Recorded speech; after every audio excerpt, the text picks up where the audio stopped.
Improvement exam બોર્ડની ચાલી રહી છે. વિદ્યાર્થીઓના મેક્સિમમ સવાલ છે કે રિઝલ્ટ ક્યારે આવશે અને ગ્રેસિંગ કેટલા માર્ક્સનું મળશે. તો જો હું રિઝલ્ટની તમને વાત કરું તો તમારી એક્ઝામનું છેલ્લું પેપર પહેલી 30 તારીખે છે. તો 2 વીક છોડી દઈએ તો 14 તારીખથી 20 તારીખ જુલાઈની છે, એના વચ્ચે તમારું રિઝલ્ટ આવી શકે છે.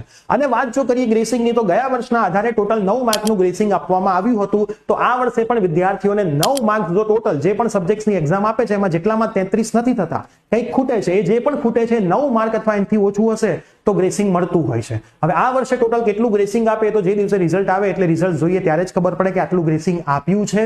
ખાસ તમે ધ્યાન રાખજો, ગ્રેસિંગનો મતલબ માની લો કે 9 માર્કનું ગ્રેસિંગ મળે છે તો તમારા જેટલા પણ સબ્જેક્ટ્સમાં જેટલા ખૂટે છે 9 અથવા એનાથી ઓછા હોય તો જ તમને ગ્રેસિંગ મળે. માની લો એક સબ્જેક્ટમાં 8 ખૂટતા હોય ને એકમાં 10 ખૂટતા હોય તો તમને 9 માર્કનું ગ્રેસિંગ પણ ના મળે. તમે એમ કહો કે સાહેબ જે 8 માર્ક ખૂટે છે ત્યાં તો આપી દો, તો એવું ના હોય. જે પણ સબ્જેક્ટ આપો છો એમાં જેટલા ખૂટે છે એ તમારા આ રીતે જોવાય. પણ એમાં માની લો કેવી રીતે જોવાય, બેસ્ટ ઓફ 2 પ્રમાણે. માની લો કે આ વખતની એક્ઝામમાં ગયા વર્ષે તમે મેથ્સમાં પાસ હતા, આ વખતે તમે મેથ્સમાં ફેલ થાવ છો, તો પહેલા તો એ પાસ વાળું રિઝલ્ટ જ કાઉન્ટ થઈ જશે.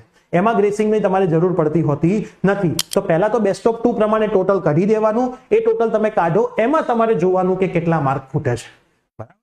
તમે આ વસ્તુનું થોડું ધ્યાન રાખજો. આનો ડિટેલ વિડીયો આપણે YouTube ઉપર મૂકેલો છે, એક વખત વિડીયો જોશો એટલે તમને તમામ આઈડિયા આવી જશે. હવે આ રીલ તમારા તમામ ફ્રેન્ડ્સને શેર જરૂરથી કરી દેજો તાકી એમને પણ ખબર પડે કે ઇમ્પ્રુવમેન્ટમાં કેટલા માર્ક સુધીનું ગ્રેસિંગ મળી શકતું હોય છે.